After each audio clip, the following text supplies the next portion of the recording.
Hello and welcome. My name is Kim Dickey. Dan Sinney and I help organize Bethlehem's Women's Day of Service every February. We are helped by so many of you. This event has always been about community, but this year perhaps we feel that more than ever. This year our Women's Day of Service looks a little different. That great energy we always feel on this day is fueled by fellowship, and we miss that. We miss you too, so Ann and I decided to create virtual fellowship this year by still offering a program, but inviting you to join us online instead of in the sanctuary. Thank you for being here.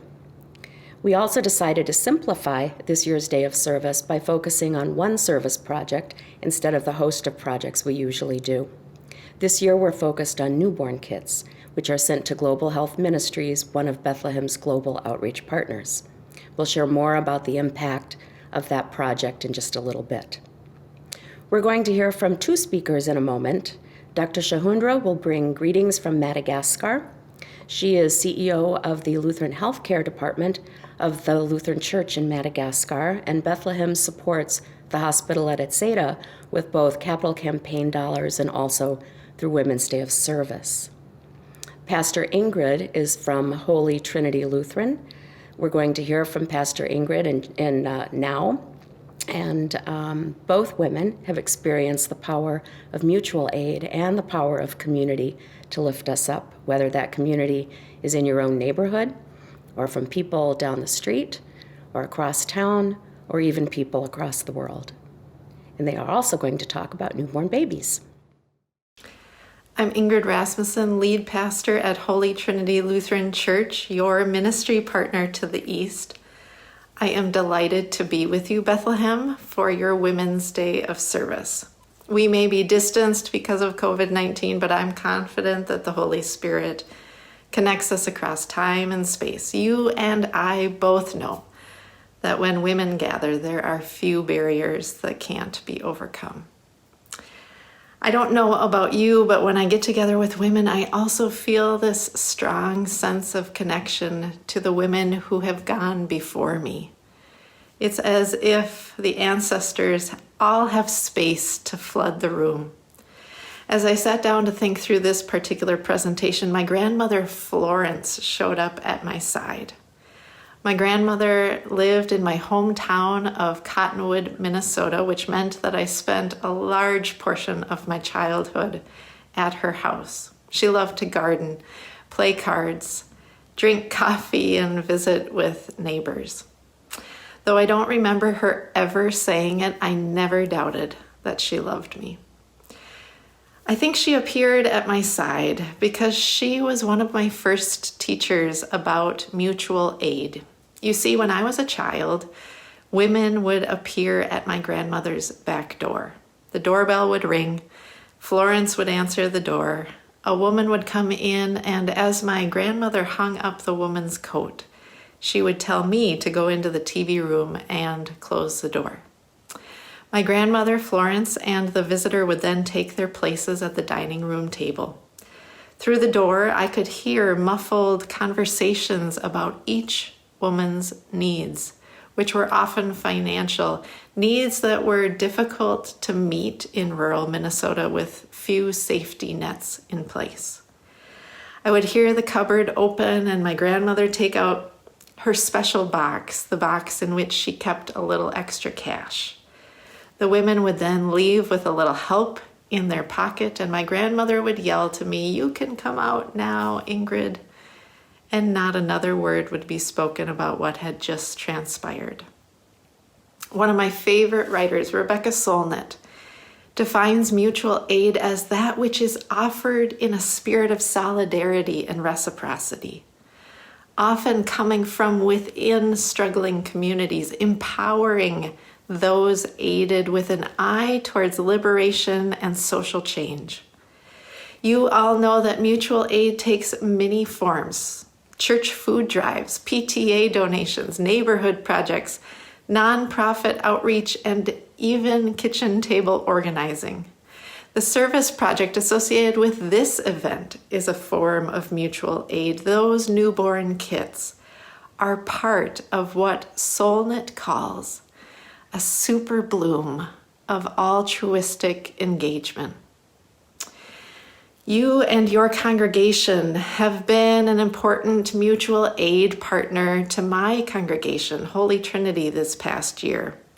As you well know, in the wake of the murder of George Floyd, Holy Trinity's neighborhood became the epicenter of demonstrations and social unrest due to the location of the 3rd Precinct building.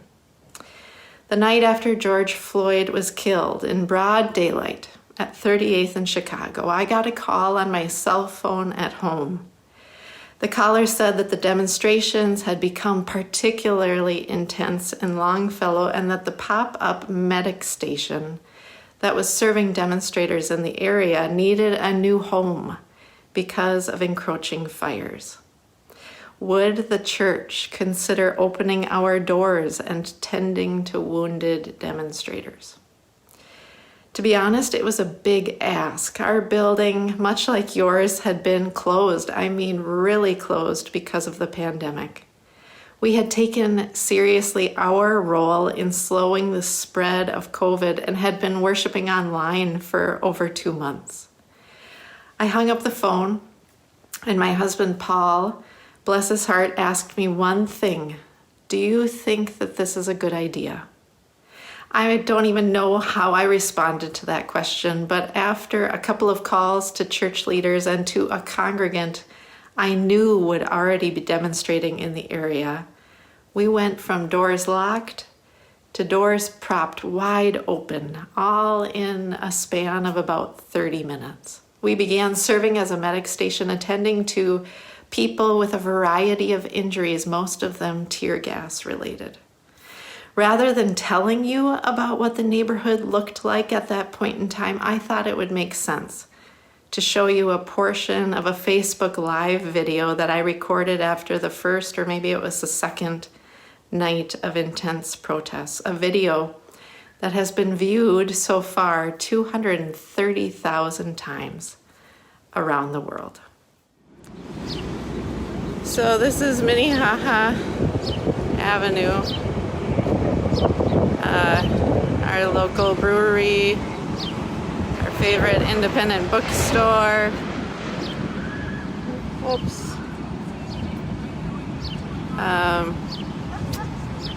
State Patrol, you can see, and the National Guard are all standing.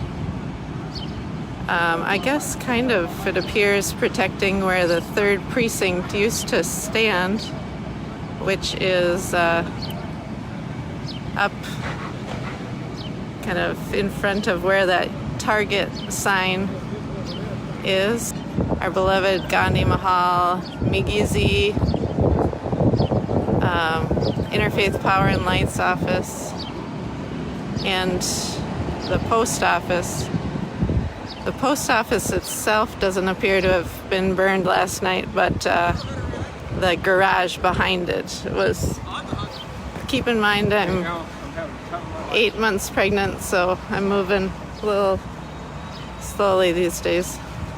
A lot of people in the neighborhood after the first night of unrest tried to board up their windows. You can see the cleaners, that didn't work so well for them. If you see the number 12 around, like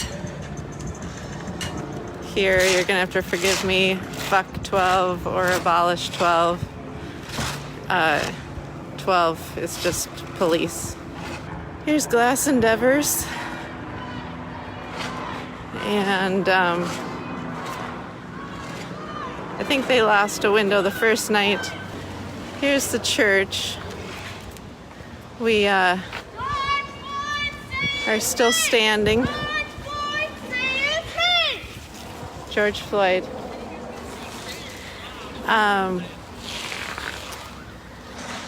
We got tagged a couple of times. Pretty minor. I think it may have helped, that we were assisting those most affected. So this is the church from the back. See the construction that is still standing. Library didn't fare as well the second night. More state patrol.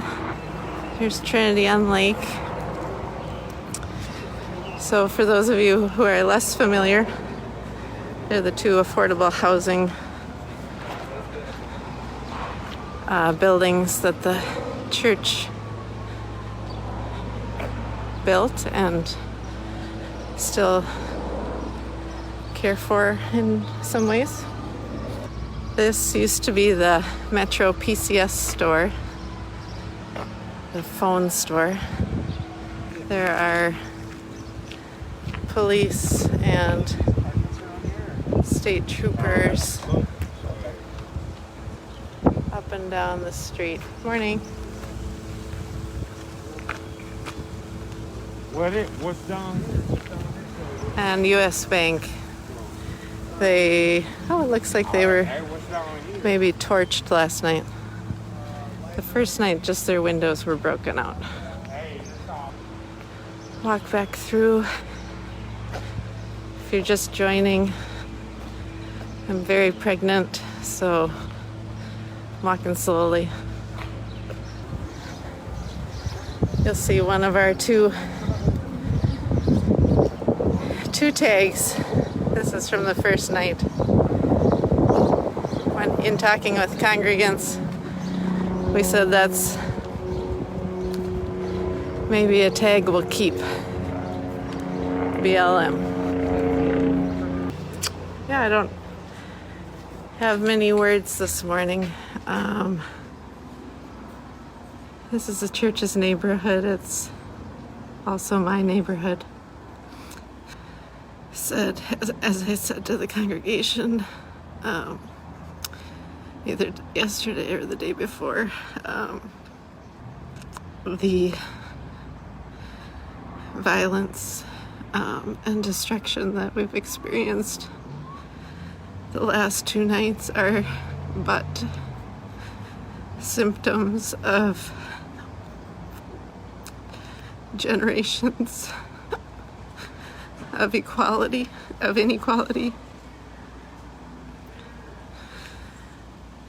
I sent out the Langston Hughes poem about deferred dreams, and Langston Hughes says, what happens to deferred dreams?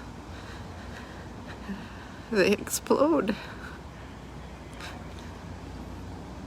And we certainly have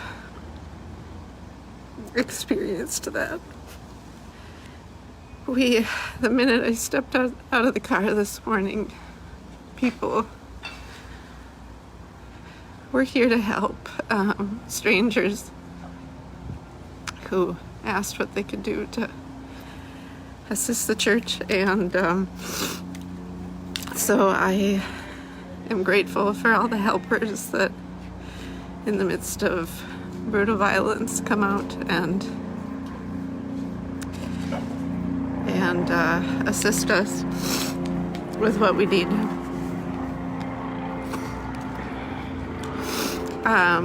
I am grateful for the community that's supporting us and the neighborhood that is loving us right now. And I think that's all for today. Check back in later. We went from being a food-rich community to a food desert overnight, and public transportation options were very limited in our area of Minneapolis. Holy Trinity opened as an outpost for food, water, supplies, counseling, and support. Those early days were tough. We were not set up to serve the vast needs of our community. However, the community was steadfast in their support. The volunteers and the donations just poured in. Some of you were part of those days, weeks, and months that followed as we provided food and basic necessities to the neighborhood. During some of the most critical times, we served approximately 8,000 households a week. When I called on Bethlehem to help, you said yes, time and time again, and for that, I will be forever grateful. As you heard in the Facebook Live video, I was 8 months pregnant during the uprising. When it came time to deliver my son, my husband's pre-existing heart condition meant that we really needed to weigh the costs of COVID, and in the end, we decided that the risks of hospital exposure were too great for him. So I packed a bag, and Paul and my 3-year-old daughter dropped me off in the hospital cul-de-sac. I took my wheelie bag out of the trunk and rolled inside as Paul waved goodbye, saying, "It feels like we're at the airport, except we're not." It was surreal in the way that pandemics are, or at least this one is. Labor and delivery, the security guard asked with a smile on his face. Under different circumstances, I may have been offended, but I simply nodded, got my neon sticker, and headed upstairs. Check-in was slow. Turns out that even in global pandemics, babies want to be born when they want to be born. Eventually, I found myself in a trauma room with a nurse named Bintu. When she asked if anybody else would be joining me, I started to weep. She embraced me and told me that I would never be alone, and she was right. Bintu, Ying, Dr. Olson, Margaret, Muna, and many others carried me over the course of those 48 hours with hands and hearts sculpted by years of providing mutual aid with strangers. As I sat and listened to the fetal monitor tracking the baby's rhythms, I opened a text from my Aunt Caroline and the other women in our family saying, "May the strength of women, past and present, surround you." Her words made me think of women on both sides of my family tree, both living and dead, Florence included. The church talks about the communion of saints, an image that I have long loved. This summer, I realized that the circle of saints was and is far larger than I had initially imagined. These weeks, marked by pandemic, pregnancy, uprising, justice, fires, hunger, abundance, and birth, have taught me to lean into the strong arms of the communion of saints, a motley collection connected across time and space, across culture and language, across gender and sexuality, across race and economics. Regardless of what we're told, it's a strength that cares little or not at all about arbitrary lines that say some are in and some are out. It's a strength ready to embrace anyone at any time. Our tendency is to tell hero stories out of events like what we experienced this past summer. And of course, we need courage to arise within us if we're ever going to achieve the sort of social transformation we all know we need. But the faith that we share chooses the communion of saints, that rich community, over hero stories every time. The Spirit calls us out of ourselves and toward our neighbors, not just in times of crisis, but each and every day. I'll leave you with an image of my sweet babe, now 6 months old. My beloved colleague, Pastor Angela Kabeb, calls him Baby BLM. After all, he was in the thick of the movement for Black Lives with us, patient as can be. Well, it's got a great ring to it. Paul and I landed on Lars Anders. He is a daily reminder that new life for me is always bound up with new life for my neighbors. I'm Chris, and I'm one of the pastors at Bethlehem. Last July, on a Sunday morning, the Bible study that meets on Zoom was taking a look at a text from Matthew in which Jesus says, "Come to me, all you who are weary and carry heavy burdens, and I will give you rest. Take my yoke upon you and learn from me, for I am gentle and humble in heart, and you will find rest for your souls. for my yoke is easy and my burden is light. A yoke is a wooden bar or frame that joins two oxen or cattle together and to the burden that they pull. By yoking the two together, a heavy load gets distributed so the load is lighter and they move in the same direction. The Bible study group got very interested in this image and connected it to the work that was being done this summer at Holy Trinity as they distributed food and goods in the neighborhood. Pastor Ingrid had reached out earlier and encouraged us to think big and to act fast. And so we did. The Bible study group wanted to know what would come next. We are eager to help, they said. They longed to be part of mutual aid. And so we continued to gather diapers and food and soap throughout the summer.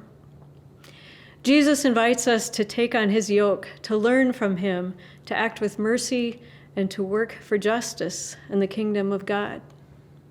Now, you might have noticed that ox cart that we saw just a moment ago was not likely on the streets of Minnesota. It's a photo from Madagascar, from where our next guest comes. Dr. Sahondra is CEO of SALFA, the Lutheran healthcare system in Madagascar.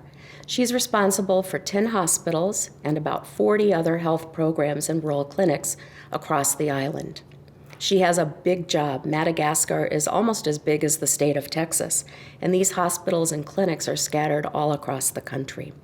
Most are located in very remote areas, very hard to get to, but all are committed to serving the most vulnerable, to serving people on the margins, whether geographically or in their everyday lives. That is their mission. Newborn kits are sent by us to Global Health Ministries, a Lutheran nonprofit here in Minneapolis, that then sends them on to Lutheran mission hospitals and rural clinics like these in Madagascar. They also send to Lutheran mission hospitals and clinics in other low-resource countries like Zimbabwe, Liberia, Cameroon, and Central African Republic. I had the opportunity to talk with Sahondra via Zoom recently. You'll hear her explain that some women are shy, is the word she uses. They're embarrassed. The women often don't have clothes for their babies, and so they don't come to the hospital. But the newborn kits provide clothes, so then the women will come. Once at the hospital, she can be helped with advice, with counseling, with correct treatment, as Sahondra puts it, and other things like medicines, vitamins, and immunizations. She'll also hear the good news of Christ's love through these mission hospitals. So the newborn kits provide much more than the items we send. You'll also hear Sahondra comment on how beautiful and well prepared these kits are. She's talking to you. Let's hear from her directly. One of the problem of people who come to the hospital also, they are shy because they do not have anything any gloves to clothe their babies, or so they don't come to the hospital. If there is something for their babies, they are not shy. They can come to the hospital and they can benefit from the treatment of the nurses and doctors at the hospital, and they can do a safe delivery because they are at the hospital. Sometimes also people like to come to the hospital because they know they can get this donation. By this way, they also can be helped by the healthcare providers because they get some advices, they get counseling, they get the correct treatment. They get also other things such as medicines, vitamins, and they can also do the immunization for their babies. So that is why it is very important for them. They don't only get clothes or diapers or everything, but they get also many things along with these donations. And they also, because they come to the hospital, they can hear the the evangel preached by the providers or by the pastor in the hospital, so they can hear also the good news of Christ's love in the hospital. And it's so helpful. It's so helpful.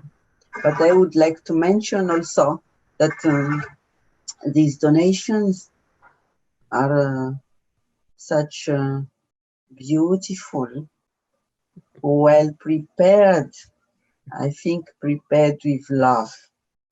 So when we and when they get this donation, they are very happy. They feel loved. Hello, everyone. Happiness comes not from what you have, but what you give. So for all of you that give by sewing diapers, baby blankets, knitting baby hats, looking for the best deals on towels, washcloths, baby t-shirts, ivory soap, and just plain old cash, thank you. But we hope you do not stop now. We will continue collecting items, counting and storing everything right here, and until we can safely come together to assemble our kits. A couple of things we would like you all to know. Women's Day of Service received a grant from Bethlehem Foundation this year. With that grant and your generous donations, we are giving Global Health Ministries $500 for shipping and $500 for Bethlehem's local food shelf partners, CES and ICA. I would like you to think about when we all can be together again. In God's grace, working with our hands, opening our hearts for the greater good of our world. It will happen. We will now close with our beautiful tradition of singing the doxology. Thanks to Gwen Branstead and friends. Feel free to sing along, and we look forward to seeing you soon.